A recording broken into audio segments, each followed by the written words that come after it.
Christmas வாழ்த்தை உங்களுக்கு சொல்லிக் கொள்கிறேன். Hallelujah. God bless you all. இந்த நாளிலும் இது ஒரு கிறிஸ்துமஸ் ஆராதனை மாத்திரமல்ல, தேவன் என்னோடு பேச வேண்டும். நாட் ஒன்லி செலிப்ரேஷன், கர்த்தருடைய வார்த்தை என்னை ஆட்கொள்ள வேண்டும், என்னை உணர்த்த வேண்டும் என்கிற அப்படிப்பட்ட ஒரு மனநிலையோடு கூட நாம் கர்த்தருடைய வசனத்திற்கு நேராக நம்முடைய கவனத்தை செலுவோம். நாம் அறிந்திருக்கிறபடி 2 காரியங்களை சொல்ல விரும்புகிறேன்.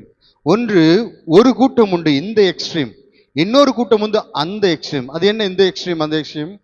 ஒரு கூட்டம் சொல்லுகிற கிறிஸ்துமஸ் நாம் கொண்டாட வேண்டிய அவசியம் இல்லை. அப்படி ஒரு கூட்டம் இருக்கு. கிறிஸ்துவத்தில் ஒரு பிரிவு இருக்கு.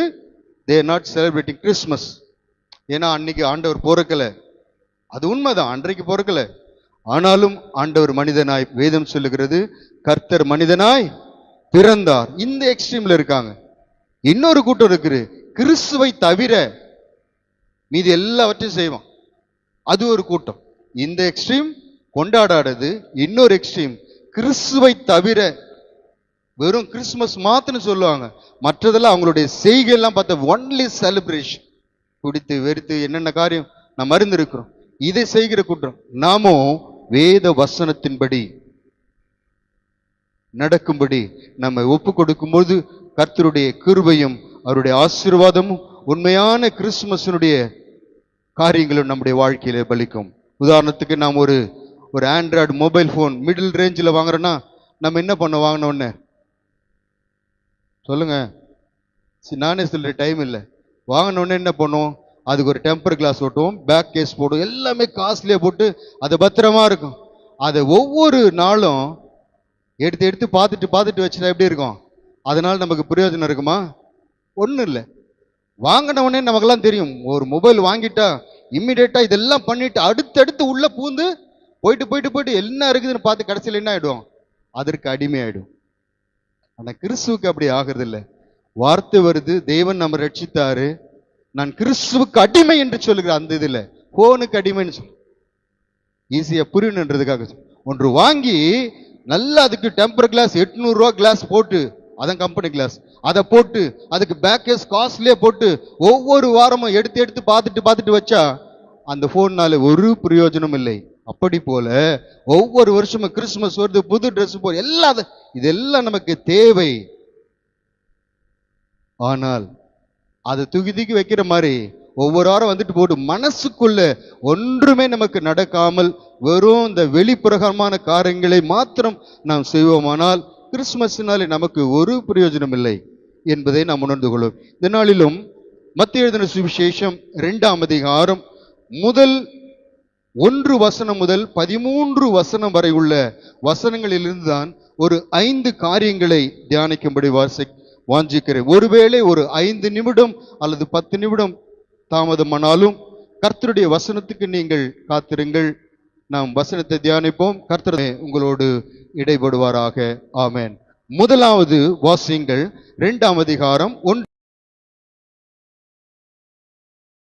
யூதேயாவிலுள்ள பெத்லகேமில் பிறந்த பொழுது கிழக்கிலிருந்து சாஸ்திரிகள் எருசலேமுக்கு வந்து, யூதருக்கு ராஜாவாக பிறந்திருக்கிறவர் எங்கே? கிழக்கிலே அவருடைய நட்சத்திரத்தை கண்டு அவரை பணிந்து கொள்ள வந்தோம் என்றார்கள். ஆமென். இங்கே பார்க்கிறோம், முதலாவது எழுதிக் கொள்ளுங்கள், சரியானதை தேடினார்கள். சாஸ்திரிகளை குறித்து சொல்லப்பட்டிருக்குது, அவரை பணிந்து கொள்ள வந்தோம் என்று. சரியானதை தேடி வந்தார்கள். நாம் அறிந்திருக்கிறபடி ஆண்டவராகிய இயேசு கிறிஸ்து மாம்ச நாட்களிலே ஜெபிக்க கற்றுக் கொடுக்கும் பொழுது ஆண்டவர் சொன்னார், கேளுங்கள் அப்பொழுது கொடுக்க. அடுத்தது என்னது? தேடுங்கள் கண்டறிவீர்கள் என்று ஆண்டவர் சொன்னதை நாம் பார்க்கிறோம். அப்போ அடுத்தது அவர் தேடுங்கள் கண்டடைவீர்கள் என்று ஆண்டவர் சொல்லுகிறார். நமக்கு கொடுக்கப்பட்ட 24 மணி நேரத்திலே, ஒரு நாளைக்கு 24 மணி நேரம் நமக்கு கொடுக்கப்பட்டிருக்கிறது. அதிலே நாம் ஒவ்வொரு காரியத்திற்கு ஒவ்வொரு நேரத்தை செலுகிறோம். நாம் தூங்குவதற்கு சில மணி நேரங்களை செலவுகிறோம், சாப்பிடுவதற்கு சில நேரங்களை செலவு பண்ணுகிறோம், அல்லது இன்னும் ஒவ்வொரு காரியமாக நமக்கு உண்டு. நம்முடைய தேவைகளை சந்திப்பதற்கு, நாம் சம்பாதிப்பதற்கு, வேலை செய்வதற்கு ஒவ்வொரு நேரத்தை நாம் செலவழிக்கிறோம். ஆனால் ஒவ்வொரு நாளும் நாம் அறிந்தோ அறியாமலோ நாம் ஒன்றை தேடிக்கொண்டேதான் இருக்கிறோம். ஹல்லேலூயா. எதை தேடிக்கொண்டிருக்கிறோம்? சமாதானத்தை இழந்தவன் சமாதானத்தை தேடுகிறான், பணத்தை இழந்தவன் பணத்தை தேடுகிறான், வேலையை இழந்தவன் வேலையை பிசினஸ் இல்லாதவன் பிசினஸை தேடுகிறான். இப்படி நம்முடைய வாழ்க்கையிலே நாம் எதையோ ஒன்றை தேடிக்கொண்டிருக்கிறோம். ஆனால் மனிதன் தேடுகிற எல்லா காரியமும் அவனுக்கு கிடைக்கிறதா என்றால் கிடைக்கிறதா? இல்லை. அப்போ கிடைக்காத பொழுது, அவன் தேடுகிற காரியம் அவனுக்கு கிடைக்காத பொழுது அவனுடைய வாழ்க்கையிலே ஏமாற்றம் அடைகிறான். அந்த ஏமாற்றம், ஒருவேளை சின்ன ஏமாற்றம் வந்தால் தாங்கிக் கொள்ளுகிறான், இது நமக்கு கிடைக்கவில்லை. ஆனால் அதுவே இன்னும் கொஞ்சம் பெரிய காரியம் கிடைக்காத போகும்போது அவன் முழு ஆசையாய் அதில் மேல் பற்றுடையவனாய் இருந்து அது கிடைக்காத பொழுது ஒரு முடிவுக்கு வருகிறான். இந்த காலைவெளியிலும் இந்த 5 காரியங்களிலே ஆண்டவர் 5 காரியங்களிலும் உங்களோடு பேச வாய்ப்புண்டு, அல்லது 4 காரியங்களிலும் உங்களோடு பேச வாய்ப்பு, அல்லது 3, 2, 1, இது ஏதாவது ஒரு வசனத்திலே இன்றைக்கு ரேமாவாக தேவன் உங்களோடு பேசுவார். ஆனால் பேசாமல் மாத்திரம் அவர் இருக்க மாட்டார். ஹல்லேலூயா. அப்படி பார்க்கிறோம், அவன் தேடுகிற காரியம் அவனுக்கு கிடைக்காத போது ஏமாற்றம் அடைந்து ஒரு முடிவுக்கு வருகிறார். நான் இந்த உலகத்தில் இருப்பதுக்கு பாத்திரன் அல்ல. நாம் அறிந்திருக்கிறோம் என்ன செய்வார்கள் என்று. தான் தேடினது கிடைக்காத போது, தான் விரும்பினது கிடைக்காத போது என்ன செய்கிறான்? அவனுடைய முடிவு சோகமத்துக்குள்ளே போகிறதை பார்க்கிறோம். ஆனால் இங்கே பார்க்கிறோம், இந்த சாஸ்திரிகள் யூதர்கள் அல்ல, அவர்கள் வெகு தூர தேசத்திலிருந்து தேடி வருகிறார்கள். யாரை தேடி வருகிறார்கள்? சரியானதை, சரியான நபரை அங்கே தேடி வருகிறதை பார்க்கிறோம். நாம் அறிந்திருக்கிறபடி ஏசாயா தீர்க்கதரிசன புஸ்தகம் 55ஆம் அதிகாரத்திலே சொல்லப்பட்டிருக்கிறது. 6ஆம் வசனத்திலே, கர்த்தர் அவர் சமீபமாய் இருக்கும் பொழுது அவரை நோக்கி கூப்பிடுங்கள். வாசிங்கள் அதை. தேடுங்கள், அவரை தேடுங்கள் என்று சொல்லப்பட்டிருக்கிறது. மாத்திரமல்ல, லூக்கா 24ஆம் அதிகாரம் 25ஆம் வசனத்தை வாசிங்கள். 24:5.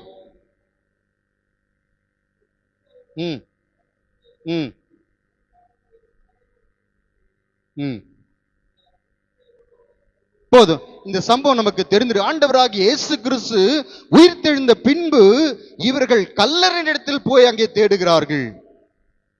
அதாவது சரியானதை தேடினார்கள் என்று இந்த நாம் பார்த்தோம் அல்லவா? அப்போ இங்கே ஸ்திரீகள் போகிறார்கள். அந்த ஸ்திரீகளுக்கு என்ன வார்த்தை கொடுக்கப்படுது? அவர் இங்கே இல்லை. இவர்கள் தேடுகிறது உண்மை. நாம் தேடுகிறோம், கர்த்தரை நாம் தேடுகிறோம். எப்பொழுது நாம் அவரை தேடுகிறோம்? கர்த்தரை கண்டடையத்தக்க சமயத்தில் நாம் தேடுகிறோமா? அல்லது நமக்கு பிரியமான நேரத்திலே? ஆண்டவர் சொல்ல, அதிகாலையில் என்னை தேடுகிறவன் அவர் சமீபமாய் இருக்கையில், பகலின் குளிர்ச்சியான வேளையில். அந்த குளிர்ச்சியான வேலை எது தெரியுமா? 3 மணிலிருந்து 6 மணிக்குள்ளதான் குளிர்ச்சியான வேலை. பகலின் குளிர்ச்சியான வேளையில் தேவனை தேடுகிறோமா? அல்லது எல்லாவற்றையும் முடித்துவிட்டு சூரியன் உதித்து அது நம் கண்மேல் படும் வரைக்கும் நாம் உணர்வற்றவர்களாய், கர்த்தரை தேடாதவர்களாய் நாம் காணப்படுகிறோமோ? நாம் ஒரு காரியத்தை நன்றாய் அறிந்து கொள்ள வேண்டும். தேடுகிறவர்களின் குவாலிட்டி என்ன தெரியுமா? ஒரு முறை தேடிட்டு அப்படியே விட்டுற மாட்டாங்க. இன்றைக்கு ஒரு நாள், வாரத்தில் ஒரு நாள் மாத்திரம் நான் கர்த்தரை தேடுவேன், அல்லது எனக்கு ஒரு இன்டர்வியூ வரும்போது தேடுவேன், எனக்கு ஒரு பலவீனம் வரும்போது தேடுவேன், என் தேவை சந்திக்கப்படும் போது தேடுவேன். இது ஒரு உண்டு. இது குவாலிட்டி கிடையாது. தேவனை ஒவ்வொரு நாளும் அதிகாலையில். ஹல்லேலூயா. இந்த நாளிலே நம்ம ஒப்பு கொடுக்க வேண்டிய காரியம், இன்று முதல், அன்றைக்கு சாஸ்திரிகள் அவர்கள் வெகு தூரத்திலிருந்து வந்து அவரை தேடினார்கள். நமக்கு ஆண்டவர் பக்கத்திலே இருக்கிறார். நீ முழங்கால் படியிடும் பொழுது உன் அருகில் வந்து நிற்பார். அப்படிப்பட்டவரை நீ தேடாமல் உன் நாட்களையும் உன் நேரத்தையும் உனக்கு கொடுக்கப்பட்ட தருணத்தையும் நீ வீணடிக்கிறாயோ? இந்த நாளிலே வரும், நான் கர்த்தரை கண்டடையத்தக்க சமயத்தில் தேடுவேன் என்று நாம் தீர்மானம் விடு. ஆகையால் சங்கீதக்காரன் சொல்கிறான், 123ஆம் சங்கீதம் 2ஆம் வசனம் இப்படி சொல்லப்பட்டிருக்கிறது, வேலைக்காரருடைய கண்கள் தன் எஜமானுடைய கரத்தை நோக்கி இருக்குமா போல, வேலைக்காரருடைய கண்கள் தன் எஜமாட்டியுடைய கரத்தை நோக்கி இருக்குமா போல கர்த்தர் எங்களுக்கு இரக்கம் செய்யும் வரைக்கும் என்று எழுதப்பட்டிருக்கு. அப்ப எதுவரைக்கும் நான் தேடணும்? இன்றைக்கு ஒரு நாள் தேடிட்டு விட்டு விடுகிறதல்ல, 2 நாள் தேடிட்டு விட்டு விடுகிறதல்ல, தினந்தோறும் என் ஜீவன் உள்ள மட்டும் என் தேவனை நான் தேடுவேன். ஹல்லேலூயா. யாக்கோபினுடைய வாழ்க்கையை நாம் அறிந்திருக்கிறோம். யாக்கோபு புறப்பட்டு போகிறான். ஏசாவுக்கு செய்த துரோகத்திற்கு அவன் புறப்பட்டு லாபானிடத்திற்கு போகும் பொழுது ஆண்டவர் அவனுக்கு தரிசனமாகிறார். 28ஆம் அதிகாரத்திலே, ஆதியாகமத்திலே. அப்பொழுது ஒரு ஏணியை காண்கிறான். தேவதூதர்கள் எப்படி இருந்தார்களா? ஏறுகிறவர்களும் இறங்குகிறவர்களும். அப்பொழுது ஆண்டவரை நோக்கி கேட்கிறான், ஆண்டவரே, நான் போகிற வழியில் என்னை பாதுகாத்தருளும், என்னை ஆசீர்வதியும் என்று கேட்கிறான். ஆண்டவர் சொல்ல, நான் பண்ணுவேன், நீ கேட்டுக்கொண்டபடியே நான் உன்னோடு கூட இருந்து உனக்கு காரியத்தை நடப்பிப்பேன் என்று ஆண்டவர் அங்கு சொல்லுகிறார். ஆனால் 32ஆம் அதிகாரத்திற்கு வரும் பொழுது அவன் எப்படி யாப்போக் கரையண்டில வருகிறான். திரும்பி தன் 2 பரிவாரங்களோடு செல்வ சிவானாய் அவன் வருகிறான். வரும் பொழுது எல்லாரையும் தனிமைப்படுத்தி விட்டு, உன் சகோதரனாகிய ஏசா 400 பேரோடு கூட உனக்கு எதிர்கொண்டு வருகிறான் என்று சொல்லும்போது தனக்குள்ளே பயந்து கலங்கி எல்லாரையும் அப்புறப்படுத்தி யாப்போக் என்ற கரையிலே அவன் தேவனோடு போராடுகிறது நாம் அறிந்திருக்கிறோம். அந்த தேடலுக்கும், அதாவது 28ஆம் அதிகாரத்தில் தேடின அதற்கும் 32ஆம் அதிகாரத்திலே தேடின அதற்கும் வித்தியாசம் உண்டு. ஏனென்றால் அங்கே அவர் தேவன் தூரமாக இருந்தார். அவனில் ஏனில ஏறது கூட இடம் கிடையாது. ஏன்? தூதனை ஏறான் இறங்குறான், இவனுக்கு இடம் இல்லை, இவன் போக முடியாது, தேவனே என்று கூப்பிடதான் முடியும். ஆனால் இப்பொழுது யாப்போக்கு கரையண்டிலே வந்த உடனே ஆண்டவரே என்று சொல்ல பக்கத்திலே சத்தம் கேட்கிறது. கர்த்தருடைய பாதத்தை பிடித்து கொண்டான். இப்படிதான் கர்த்தரை தேடணும். எப்ப தேடணும்? ஏனில் இருக்கும்போது, தூரத்தில் இருக்கும்போது அல்ல, அவர் நம் பக்கத்தில் வரும்போது. அவர் எப்பொழுது நம் பக்கத்தில் வருவார்? அதிகாலையிலே. நீ நினைச்ச நேரத்தில் உனக்கு பக்கத்துல வரமாட்டார். அவர் ஒரு டைம் வச்சிருப்பார். ஒரு மந்திரியோ ஒரு பிரதமரையோ அல்லது ஒரு கலெக்டரையோ பார்க்கணும், அவன் ஒரு டைமை கொடுக்குறான். அந்த டைமுக்கு வா, அப்படி வந்தால் உன் காரியத்தை நான் பார்க்கிறேன், உன் மனுவை நான் பார்க்கிறேன் என்று சொல்றான். அவன் போன பின்பு நாம் வருவோமானால் there is no use of going.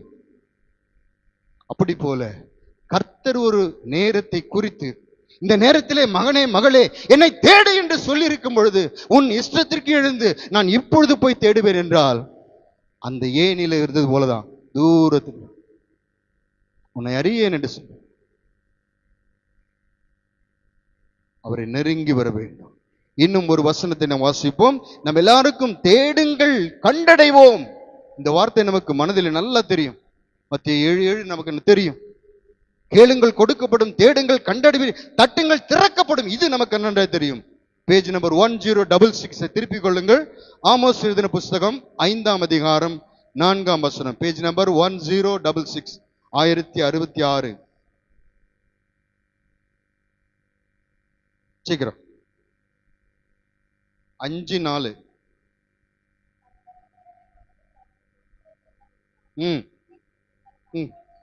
இங்க கவனிங்க. என்னை தேடு, அப்ப கண்டடைவே நான் சொல்றேன்.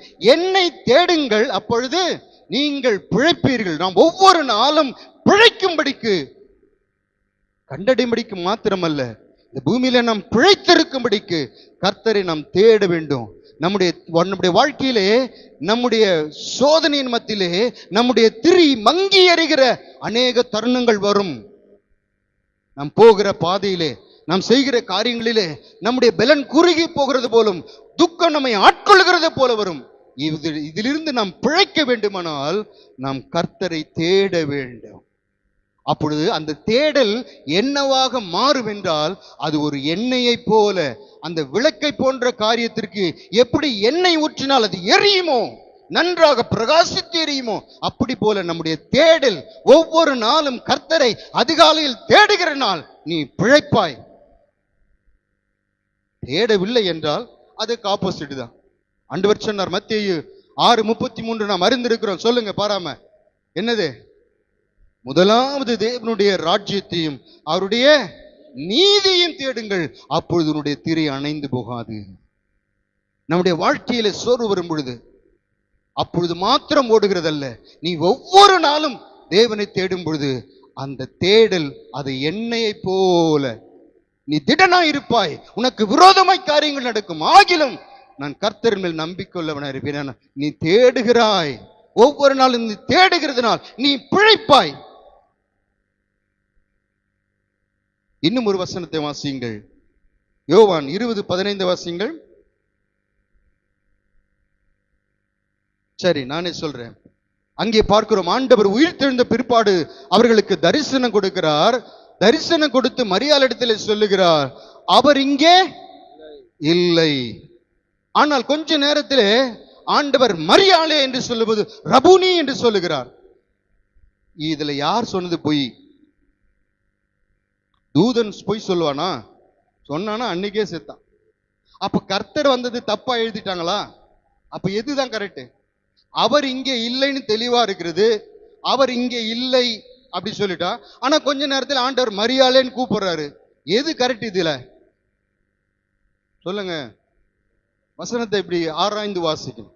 இல்லைன்னு கொஞ்ச நேரத்துக்கு அதுக்கு முன்னாடி வசனம் தானே அவர் இங்கே இல்லைன்னு இருக்கு. இப்ப ஆண்டவர் இருக்கிறாரு. யார் போய் சொல்றா? யாருமே போய் சொல்ல, ரெண்டுமே உண்மைதான். தேவதூதன் சொன்ன போது ஆண்டவர் அங்கே இல்லை. ஆனால் மரியாள் இல்லைன்னு சொன்னோன்னே சரி வீட்டுக்கு போலாம் அப்படி நம்ம போல பாருங்க. இதுதான் குவாலிட்டியான தேடுதல். கர்த்தரை கண்டடை வரைக்கும் நான் தேடுவேன். எல்லாரும் போனால், ஒருவேளை எல்லாரும் வர விரும்பாத ஒரு இடம் அது. கல்லறைக்கு யாருன்னா காலைல போவீங்களா? போகும்போது இருட்டா ஒரு குச்சி இருந்தாலே நமக்கு பயமா இருக்கு. என்னமா இருக்குமோ, போக மாட்டோம். யாரும் விரும்பாத ஒரு இடம். ஆனால் மரியாள் அவள் தேடுகிறாள். இல்லை என்று சொல்லப்பட்ட போதிலும் அவளுக்குள்ள இல்லை, நான் தேடினால் நான் தேடுவேன். என்ன சொல்ல வருகிறேன்? தன்னுடைய தேடலிலே அவள் சோர்ந்து போகவில்லை. ஒருவேளை சகோதரனே சகோதரி, நீ அடைக்கப்பட்ட நிலைமையில் இருக்கிறான், யாரும் நீ இருக்கிற இடத்திற்கு வரக்கூடாதபடி இருக்கலாம். அந்த அடைக்கப்பட்ட சூழ்நிலை, உன் உபத்திரவத்தின் மத்தியிலே நீ கடந்து போகிற பாரு, மற்றவர்களுக்கு அது அதனுடைய ஆழத்தை அதனுடைய வேதனையை அறியாமல் போகலாம். ஆனால் ஒன்று இந்த காலைவெளியில் உங்களுக்கு தேவனுடைய வார்த்தை, தேவன் அதை அறிந்திருக்கிறார். எந்த இடமானாலும் நீ அவரை உண்மையாய் தேடுவாயானால் அவர் உனக்கு வெளிப்படுவார். ஹல்லேலூயா. அது மாத்திரமல்ல, இன்னும் அந்த வசனத்தில் கொஞ்சம் ஆழம் இருக்கு. என்ன தெரியுமா? ரபூனி என்று சொன்னால் அப்பொழுது பாலும் மரியாளே என்று சொன்ன பொழுது அவள் அழுகை நின்று போனது. உன்னை பெயர் சொல்லி ரட்சிப்பு, ஆண்டவர் உலகத்தில் பிறந்தார், பாவிகளை ரட்சிக்க உலகத்தில் பிறந்தார் என்பது ஒரு சந்தோஷம் தான்.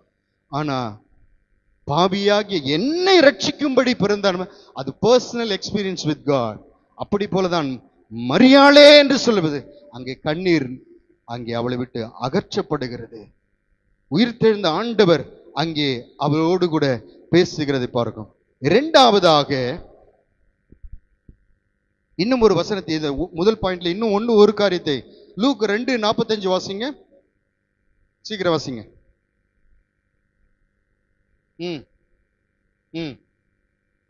ஆமென். இங்கே பார்க்கிறோம், இயேசு பிரயாண கூட்டத்தில் இருப்பார் என்று நினைத்துக் கொள்ள தாயும் தகப்பனும் எருசலேமிலிருந்து திரும்பி வந்து ஒரு நாளுக்கு பிற்பாடு பார்த்தா இயேசு இல்லை.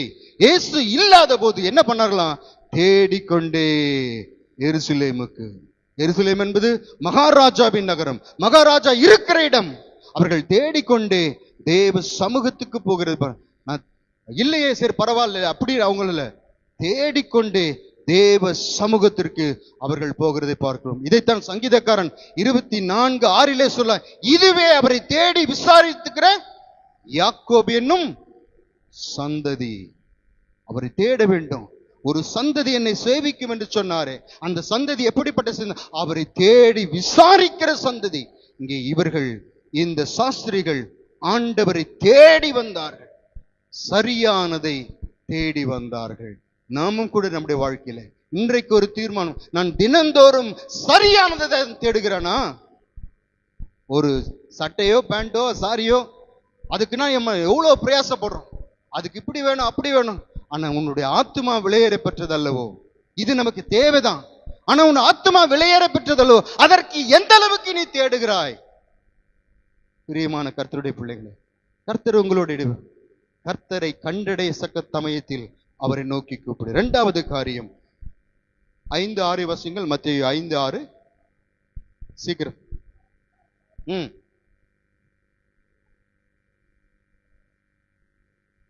வாசிங்க.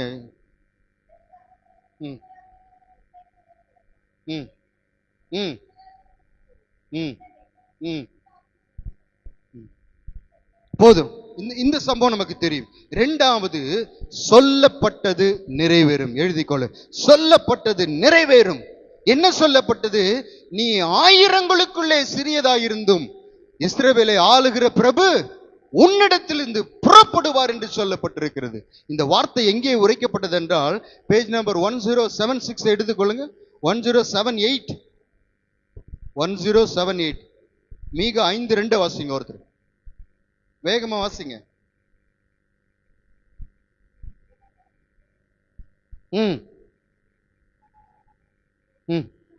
சிறியதாயிருந்தும் இஸ்ரவேலை ஆளப் போகிறவர் உன்னிடத்திலிருந்து புறப்பட்டு என்னிடத்தில். இங்கே பார்க்கிறோம், இங்கேதான் இந்த வசனம், இந்த வார்த்தை, தேவனை குறித்து இயேசு பிறப்பார் என்கிற வார்த்தை, பெத்லகேமை குறித்த வார்த்தை இங்கே சொல்லப்பட்டதை பார்க்கிறோம். இது எப்பொழுது நிறைவேறினது என்றால், பெத்லகேமில் இயேசு பிறந்த பொழுது இந்த வார்த்தை நிறைவேறினதை பார்க்கிறோம். இங்கே சொல்லப்பட்டிருக்குது, ஆயிரங்களுக்கு, யூதாவில் உள்ள ஆயிரங்களுக்குள்ளே, 999 பட்டணங்களுக்குள்ளே நீ சிறியவன் என்று சொல்லப்பட்டிருக்கிறது. ஆனால் இந்த காரியம் எப்படி நிறைவேறுகிறது என்றால், இந்த வசனம் நிறைவேறப்பட்ட பின்பு, சொல்லப்பட்ட வார்த்தை நிறைவேறப்பட்ட பின்பு என்ன நடக்கிறது?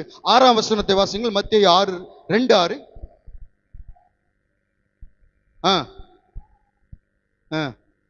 இப்போ அங்கே பார்க்கிறோம், அங்கே சொல்லப்பட்ட வார்த்தை சொல்லப்பட்ட போது எல்லாரும் அற்பமா எண்ணத்தக்கதா, நீ ஆயிரங்களுக்குள்ளே சிறியவன், சின்னது. அதை ஆவிக்குரிய அர்த்தத்தோடு சொல்ல, நம்மை பார்க்கிறவர்கள், நம்ம ரட்சிக்கப்பட்ட போது நம்மை அற்பமா எண்ணினவர்கள் உண்டு. நம்முடைய சொந்த சகோதரனாக சகோதரிகளும் நம்மை அற்பமா எண்ணினது உண்டு. ஏனென்றால் அவர்களுக்கு மேன்மை உண்டு. என்ன? எங்களுக்கு செல்வம் இருக்கிறது, எங்க வேலை இருக்கிறது, எங்களுக்கு சொத்து இருக்கிறது, உன்னிடத்தில் என்ன இருக்கிறது? அற்பமாய் ஆயிரங்களுக்குள்ளே நீ சிறியதாய் இருந்தாலும். அப்படி யாராவது உங்களை பார்த்து சொல்லுறா, உன்னிடத்தில் என்ன இருக்கிறது அப்படி சொல்ற, கர்த்தருடைய வார்த்தை இருக்கிறது. ஹல்லேலூயா. அந்த வார்த்தை நிறைவேறும் போது என்ன நடக்குதுமா? 5:6 வாசிக்கிறோம், 2:6 வாசிக்கிறோம். மத்தேயு 2:6 வாசி, நீ யூதாவிற்குள்ளே சிறியதல்ல. நீ ஆண்டவரை ஏற்றுக்கொள்ளும் பொழுது நீ சிறியவனா இருக்கலாம். ஆனால் தேவன் உனக்கு வார்த்தையை கொடுத்து அந்த வார்த்தை நிறைவேறும் காலத்திலே உன்னுடைய போட்டி இந்த 99 அல்ல, சிறியவன் அல்ல. அடுத்த வசனத்தை வாசிங்க, அடுத்த பாரு. நீ பிரபுக்களோடும், எங்க உட்கார பண்ணுவார் ஆண்டவர்? நீ பிரபுக்களோடும் அதிபதிகளோடும் உன்னை உட்கார பண்ணுவேன் என்று சொல்லுகிறார் ஆண்டவர். அப்போ போட்டி ஒரு இன்னொரு பட்டணத்தோடு அல்ல, உயர்ந்தவர்களோடு. ஹல்லேலூயா. அது எப்போதும் உண்டாகும்? நீ கர்த்தரை உண்மையாய் தேடி, உனக்கு சொல்லப்பட்ட வார்த்தையை நீ பிடித்து கொண்டு ஒவ்வொரு நாளும் கர்த்தருடைய சமூகத்தை நீ தேடும் போது நிச்சயமாக இயேசு எப்படி பெத்லகேமில் பிறப்பார் என்கிற வார்த்தை நிறைவேறியதோ அப்படி உன் வாழ்க்கையில நிறைவேறும் போது யார் உன்னை அற்பமாய் எண்ணினார்களோ, இங்கே பார்க்கிறோம், நீ யூதாவின் ஆயிரங்களுக்குள்ளே சிறியதுன்னு சொல்லல, நீ பெரியது. உன்னை பிரபுக்களோடும் ஜனத்தின் அதிபதிகளோடும் உட்கார். மேன்மையானவைகளை தேவன் நமக்கு கட்டளை. எந்த வாய் நம்மை குறைவாக ஒன்றுமில்லாதவன் என்று சொன்னார், அவர்களுடைய நாவினாலே, அவருடைய வாயினாலே, அவருடைய கண்களுக்கு முன்பாக தேவன் இந்த வார்த்தையை நம்முடைய வாழ்க்கையிலே நிறைவேற்றுவார். ஹல்லேலூயா. இரண்டாவது சொல்லப்பட்டது நிறைவேறிட்டு. மூன்றாவது ஒரு காரியம் வாசியுங்கள். 9ஆம் வசனம், 2:9.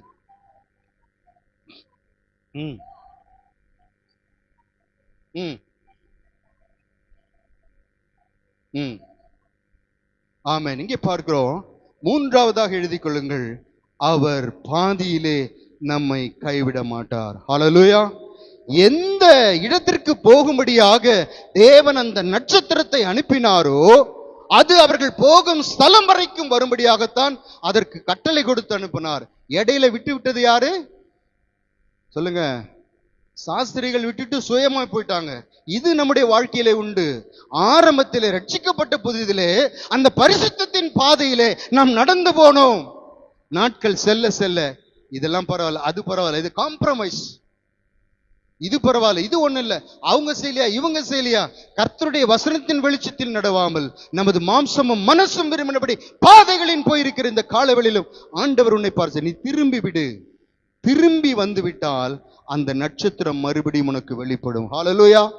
இயேசு கிறிஸ்துவாகிய நட்சத்திரம் மறுபடியும் உன் வாழ்க்கையிலே வருவேனால் நீ ஆதியில் நடந்தாய் அல்லவா, வேத வசனத்தின்படி அந்த பரிசுத்த பாதையில் நடந்தாய் அல்லவா, அந்த பாதைக்கு திரும்பி விடு. நீ இப்பொழுது போய்கொண்டிருக்கிற பாதை உனக்கு சரியாக தோன்றலாம், ஆனால் தேவன் உனக்கென்று நியமித்த பாதை அதுவல்ல. அந்த பாதை பரிசுத்தமான பாதை. அந்த பாதையை விட்டு நீ விலகி இருப்பாயானால் இந்த காலைவெளியில் ஆண்டவர் உன்னோடு பேசுகிறார். நீ அந்த பாதைக்கு திரும்பி விடு. எவைகளை வெறுக்க வேண்டுமோ, சிற்றின்பங்களா இருந்த வேற எந்த காரியங்களோ, உலகத்தின் காரியம், அவைகளை வெறுத்து ஆண்டவர் உம்முடைய பாதையிலே உம்முடைய அடிச்சோடுகளிலே நடக்கும்படி இந்த கிறிஸ்துமஸ் ஆராதனையிலே என்னை ஒப்புக் கொடுக்கிறேன், இந்த நாளிலே என்னை ஒப்புக் கொடுக்கிறேன் என்று ஒப்புக் கொடுப்போமானால் மறுபடியும் அந்த நட்சத்திரம் உண்டு வாழ்க்கையிலே பிரகாசிக்கும். ஹல்லேலூயா, ஹல்லேலூயா. எரேமியா 2:17 மட்டும் வாசிங்க பார்க்கலாம். எரேமியா 2. ஏன் இப்படி சம்பவிக்கிறது? உன் தேவனாகிய கர்த்தர் உன்னை வழியிலே நடத்தி கொண்டு போகும் காலத்தில், தேவன் உன்னை நடத்தி கொண்டு போன காலத்திலே நீ அவரை விட்டு போகிற, நீ அதை விட்டு விட்டதினால் அல்லவோ இதை உனக்கு நேரிட பண்ணினார் இருக்கும். அப்போ தேவன் நம்மை ஒரு பாதையில நடத்தும் பொழுது, நாம் அதை விலகி நடக்கும் பொழுது, அவருடைய நமக்கு வகுத்த பாதைகளை விட்டு நாம் விலகி போகும் பொழுது நம்முடைய வாழ்க்கையில துன்பங்கள், போராட்டங்கள், நிந்தைகள், அவமானங்கள், தோல்விகள், ஒரே நிலையில தேக்க நிலை, ஒருவேளை இதெல்லாம் சம்பவிக்க ஒரு தேக்க நிலை இருக்கும். நம்ம அப்ப எப்படி ஜெபிச்சோமோ இப்பயும் அப்படியே தான் ஜெபிப்போம். அப்பனா நம்ம வளரலன்னு அர்த்தம். தேவன் உனக்கென்று நியமித்த பாதையில் நீ நடந்திருப்பாயானால் நீ இன்னும் வளர்ந்திருப்பாய். அப்போ அவர் உனக்கு நியமித்த பாதையை விட்டு விட்டதினால் அல்லவோ, நாம் விட்டு விட்டோம். அவருடைய வழிகளில் நடக்கிறது நாம் விட்டு விட்டோம். நமக்கு எது நலம் என்று தோன்றுகிறது அதை நாம் செய்கிறோமா? இந்த காலவெளியில் நம்ம சிந்திப்போம். 4வது 2:11 வாசிங்க. பிரவேசித்து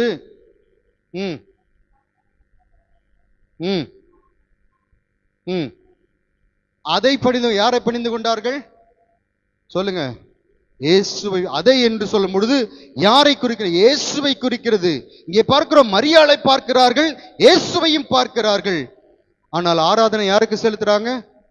இயேசுவுக்கே. ஆராதனைக்கு உரியவர் இயேசு ஒருவரே. மரியாள் மதிப்புக்குரியவர்கள்.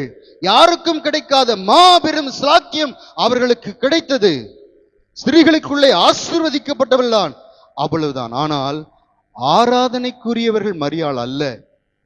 மதிப்புக்குரியவர்கள் என்ன இருக்கலாம்? கிருபையை பெற்றுக் கொண்டிருக்கலாம், பெண்களுக்குள்ளே ஆசீர்வதிக்கப்பட்டவளா இருக்கிறான்.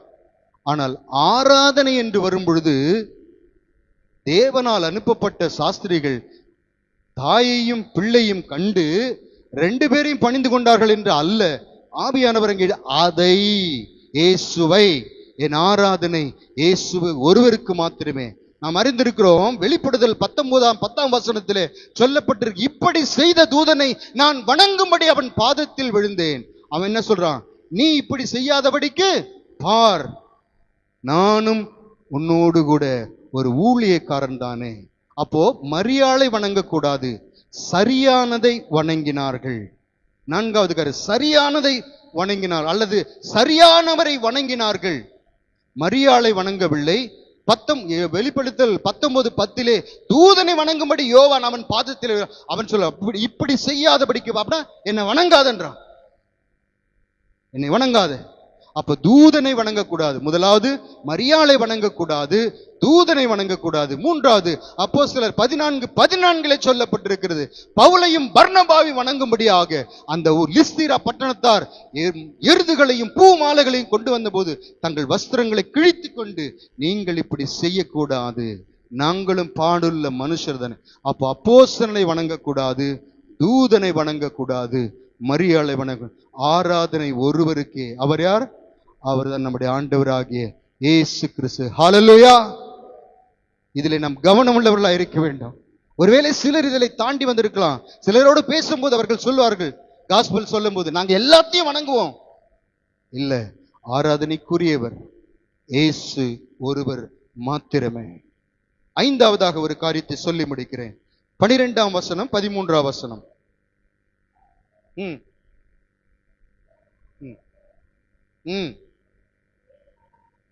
போதும். எச்சரிப்பு, அதை மட்டும் அண்டர்லைன் பண்ணீங்க. கண்டோம், இயேசுவை கண்டோம், பணிந்து கொண்டோம், அவரை ஆராதித்தோம். அதற்கு பிற்பாடு தேவன் நமக்கு கொடுக்கிற எச்சரிப்பு. நாம் நம்முடைய மாம்சமும் மனசும் விரும்பினபடி நடந்தோம், செயல்பட்டோம். ஆனால் தேவனை கண்டுகொண்ட பிற்பாடு, தேவனை பணிந்து கொண்ட பிற்பாடு, தேவனை ஆராதித்த பிற்பாடு நமக்கு ஒரு எச்சரிப்பு உண்டு. என்ன? இனி உன் வழிகளில் நடக்காது. ரட்சிக்கப்பட்ட பின்பும் நான் என்னுடைய வழியில் என்ன, இங்கே எச்சரிப்பு கூட, திரும்பி அந்த வழியிலே போகாதே. அதாவது ஏரோதினிடத்தில் போக வேண்டாம் என்று சொல்லும், உலகத்துக்கு திரும்பி போகாதே. உலகமாகிய ஏரோதினிடத்தில் நீ திரும்பி போகாதே. மகனே, மகளே, எவைகள் எல்லாம் கர்த்தருக்கென்று நீ வைராக்கியமாய் விட்டாயோ, அதை திரும்பி பார்க்கிறாயோ, ஏரோதை திரும்பி பார்க்கிறாயோ, நீ ஏரோதத்திற்கு போக வேண்டாம். இது தேவனுடைய எச்சரிப்பு. உனக்கு ஆலோசனை இல்லை, இது எச்சரிப்பு. நோவாவை குறித்து தேவ எச்சரிப்புள்ளவனாகி. அப்ப இதை வாசிக்கும் போது யோசித்தேன், ஏன் முதலிலே இவங்க எச்சரிக்கல? தூதர்களே ஏன் முதலிலே எச்சரிக்கல? சொப்பனத்தில் காணப்பட்டு எச்சரித்த, ஏன் ஆரம்பத்திலே எச்சரிக்கல? சொல்லுங்க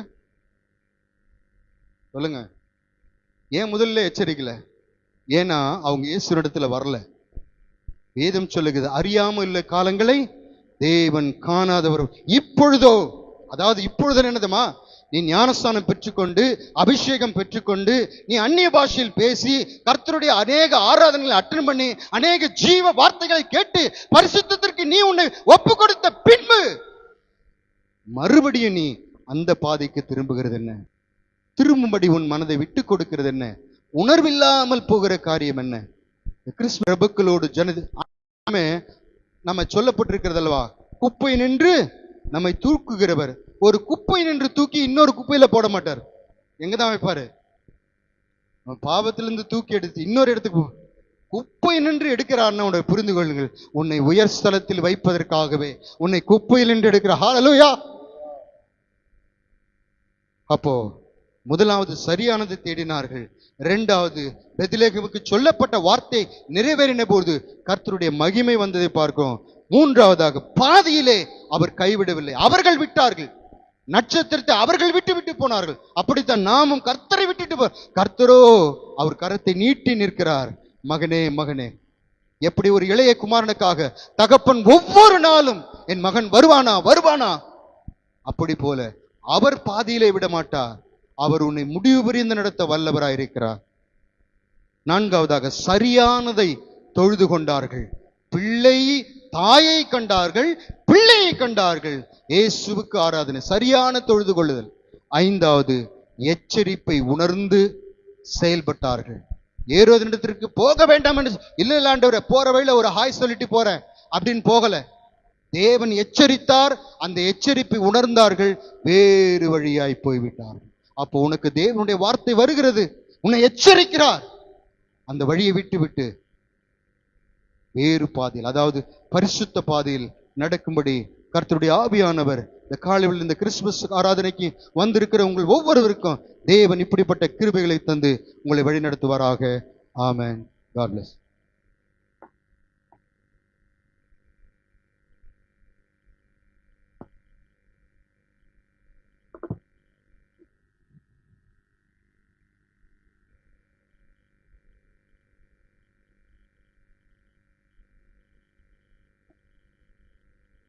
162வது பாடலை பாடி நாம் ஜெபம் முடிப்போம்.